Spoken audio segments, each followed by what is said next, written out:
Je vous propose maintenant de faire un exercice amusant. Vous allez devoir créer un mini-chat. Ce sera l'occasion pour vous de commencer à pratiquer, pour une première fois, le langage SQL. Allez, j'espère que vous êtes prêts, c'est le moment de pratiquer, de passer à l'action et de me montrer que vous avez bien compris tout ce que je vous ai appris sur PHP et SQL. Je vous propose ici de pratiquer en réalisant un petit chat, on va appeler ça un mini-chat. Le principe va être de poster des messages dans un petit formulaire comme ici, où on va indiquer son pseudo et le message qu'on veut poster.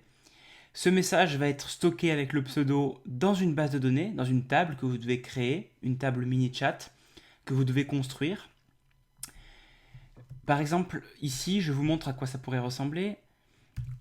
J'écris un nom et j'écris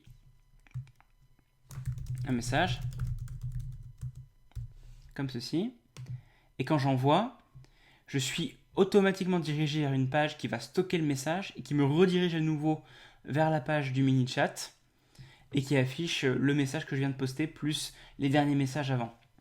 Ce que je vous demande de faire, c'est de stocker non seulement le pseudo, le message, de faire attention à la sécurité. Je vous rappelle qu'il y a un risque de faille XSS quand on laisse l'utilisateur entrer n'importe quoi, donc soyez prudent là-dessus. Je vous demanderai aussi de stocker la date de chaque message. Ici, vous voyez que j'affiche la date et l'heure. Si vous pouvez, vous allez aussi essayer d'afficher la date de façon un peu plus jolie, c'est-à-dire dans l'ordre, comme on le fait d'habitude en français, jour, mois, année, avec des slash par exemple. Si vous pouvez le faire de façon plus jolie, c'est mieux. Et puis, si vous le pouvez, vous allez aussi retenir le pseudo que la personne a utilisé pour qu'il soit pré-rempli dans ce champ ici. Voilà ce que je vous demande de faire. Ça fait déjà pas mal de travail.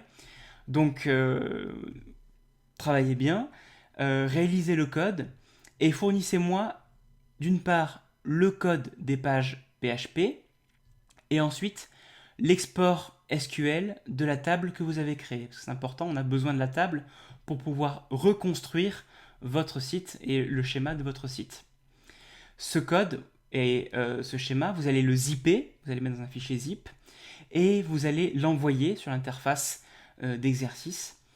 Et une fois que ce sera fait, d'autres personnes vont le corriger en suivant le barème que je vais leur donner. Et vous aussi, à votre tour, vous allez devoir corriger les devoirs d'autres personnes en suivant le barème que je vais vous donner. Voilà, au travail et bon courage.